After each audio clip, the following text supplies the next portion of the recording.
Join us as we make a trip to Japan exploring Osaka, Kobe, Kyoto, and Tokyo.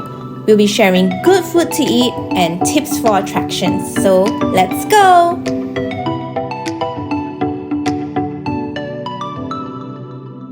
For the first part of our Japan trip, we will be going to Osaka. We took the Nankai Limited Express from Kansai Airport, Osaka, straight to Namba Station, which was where we were staying.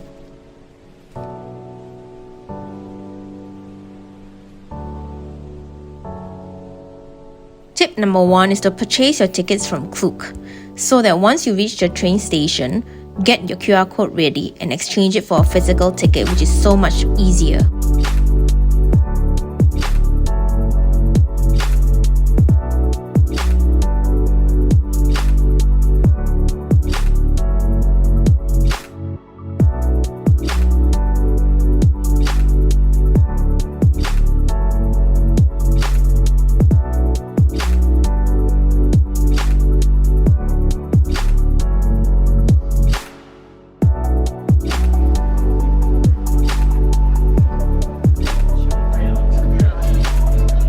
The first attraction that we went to was the Osaka Kaiyukan, which is Osaka's aquarium.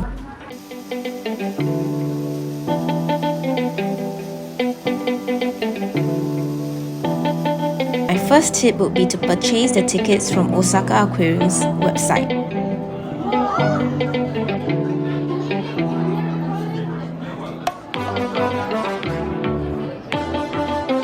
When you purchase your tickets, you will have to select a timing. So make sure you're there early, because 15 minutes before your timing, they actually allow people to start queuing. So if you want to be the first few to go into the aquarium, be early. My next tip is to avoid going on weekends. We thought that going on a Friday would be fine. However, we found out that Fridays are the days that schools in Japan actually have their school excursions. So the place was full of children and students.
Our next attraction is the Tempozan giant Ferris wheel, which is located near Osaka Kaiyukan.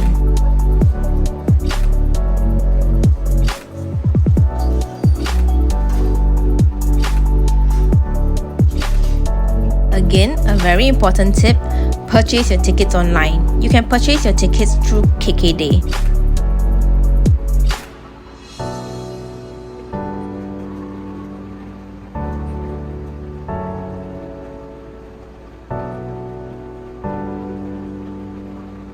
I would advise you to go at night, because then that's when all the night lights are turned on and the Ferris wheel is actually really beautiful at night.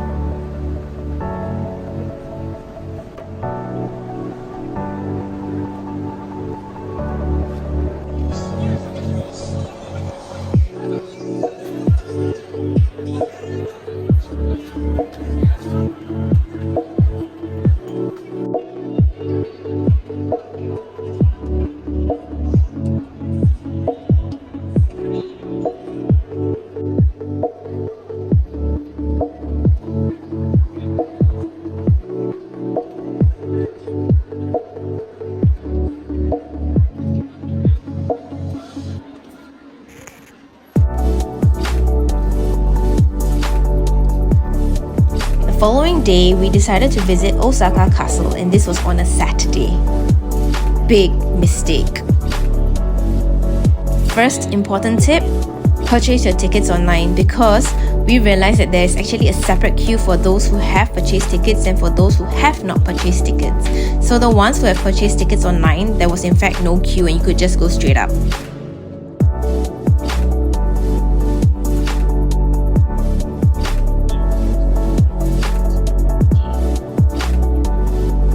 Avoid going on weekends. It was so crowded on Saturday because a lot of the tour agencies would arrange for them to visit on Saturday. So you had your usual tourists who were just visiting, and you had tour groups and locals who were visiting the area as well. Once you take the stairs up to the castle, you will see that there are two lines. One line is to take the elevator straight up to the 5th floor, and the other is to take the stairs, which is actually in fact no queue because nobody wanted to take the stairs. So we decided to take the stairs, and we found out that every level actually has an exhibition, and if you take the lift, you may miss all these floors of exhibition. However, you could probably see these exhibitions on your way down as well. The park surrounding Osaka Castle is actually really beautiful. However, if you do not have the time, I would recommend you take the tram. Yes, you will have to pay for it. However, at least you can give your feet a rest, enjoy the breeze, and watch the scenery as it goes past.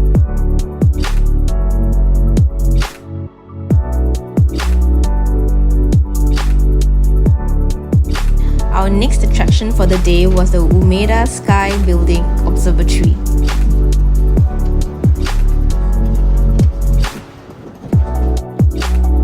Getting to this place was a little bit of a hassle because it is not located near a train station, and as the area is undergoing construction, trying to find your way through Google Maps is actually quite difficult. We had to find our own way there and we just followed the crowd.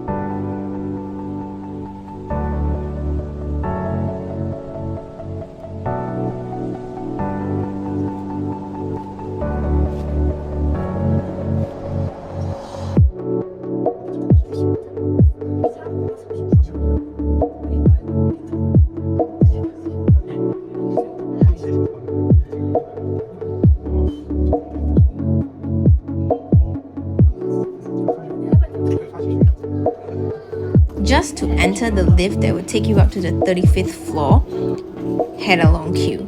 So I would suggest buy your tickets online so that once you reach the 35th floor, you don't have to queue again just to get tickets. You can just breeze through with your QR code.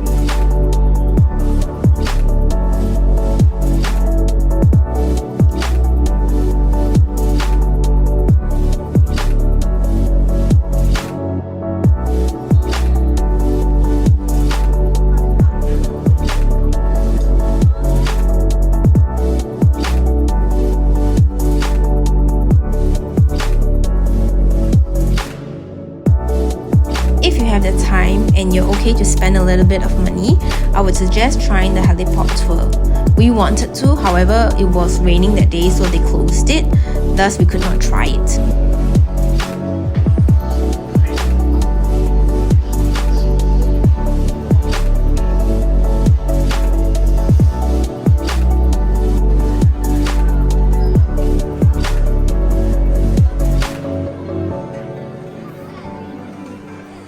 On our third day in Osaka, we went to the Tsutenkaku Tower.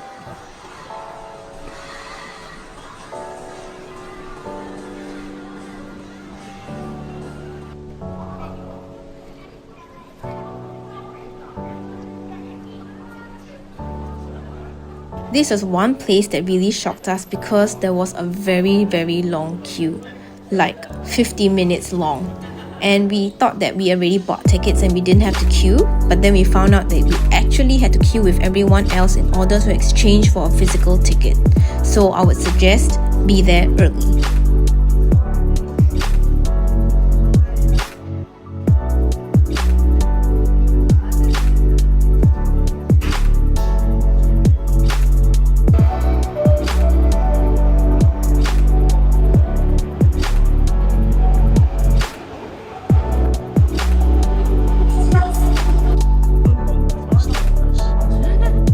Next up, we went to the Abeno Harukas 300 Observatory.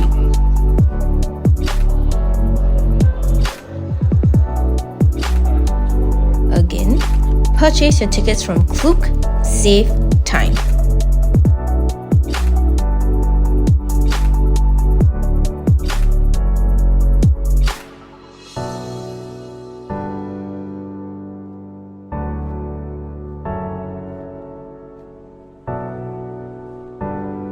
The view was amazing, and I would suggest bringing a selfie stick so that you could take pictures of yourself and your loved ones and the scenery below.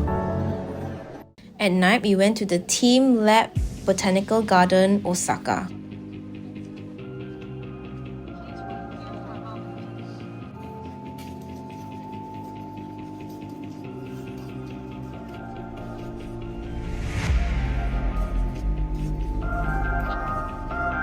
When you purchase your tickets, you have to select a timing. However, we weren't sure how early we should be, so I would suggest buying your tickets off Klook and then be there early, because there is a queue, and then just to get to the front of the gate you have to queue again. So if you want to be like the first few into the garden, be early.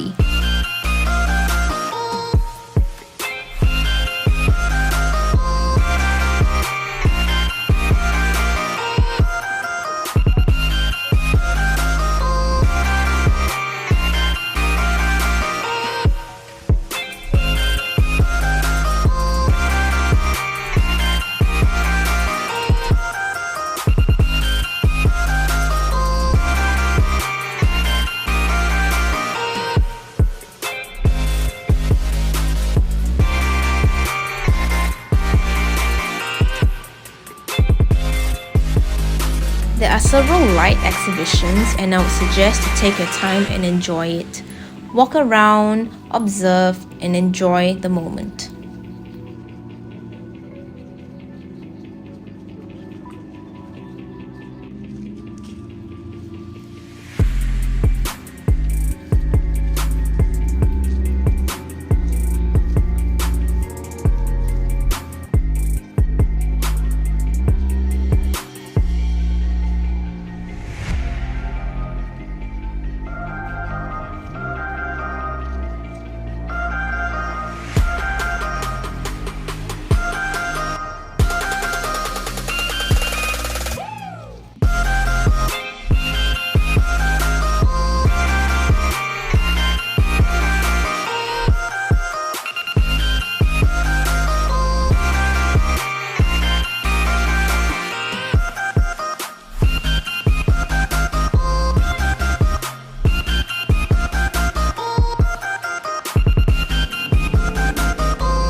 Rating the places that we have visited in Osaka, first up we have the Osaka Kaiyukan.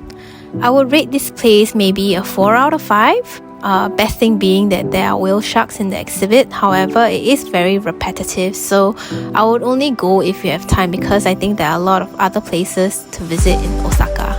The second attraction that we visited was the Tempozan giant Ferris wheel, and I will rate this attraction about a 3.5 to 4 out of 5, only because it has really nice views of Osaka. And besides, if you're already going to the Kaiyukan, you must well visit this place, it's near each other. The third attraction that we went to was the Osaka Castle, and I will give this attraction a 4 out of 5. I think the castle was really beautiful. The castle grounds, the park itself was beautiful as well, just that the crowd was crazy.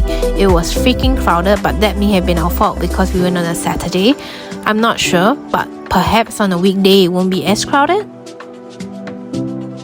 The next attraction that we went to was the Umeda Sky Building Observatory, and I will give this attraction a 5 out of 5. Out of the 3 observatories that we visited, this was the best. It had the nice and the best views of Osaka. Tsutenkaku, in my opinion, I feel like you could give this observatory a miss. Although I think the slide would have been fun, but we didn't do it because it was like a 40-minute wait and we didn't have time. So yeah, I would give it a miss. Abeno Harukas 300, although it had really very nice views, it was a little bit further out from other places that we visited. So I would give this maybe a 3.5 out of 5. teamlab Botanical Garden Osaka is a must visit. It is also a 5 out of 5 on my list because it was just so different from everything that we have visited so far. And just walking around in the park at night, enjoying the night lights with the accompanying music, it was a really lovely experience.